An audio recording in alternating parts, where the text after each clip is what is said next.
காரணம் என்னவென்று கேட்டால், அது தமிழ்நாட்டில சட்டம் ஒழுங்கு சரியில்ல அப்படிங்கிறார். இவர் என்ன தமிழ்நாட்டு டிஜிபியா? இல்ல தமிழ்நாட்டு முதலமைச்சரா?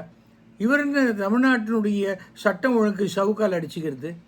இப்போ பாரதிய ஜனதாவில் இருக்கிற தமிழ்நாட்டில் இருக்கிற ஒழுக்கக்கேடுக்கு இவர் தினசரி சவுக்காலில் அடிச்சிட்டு இருக்கணும்.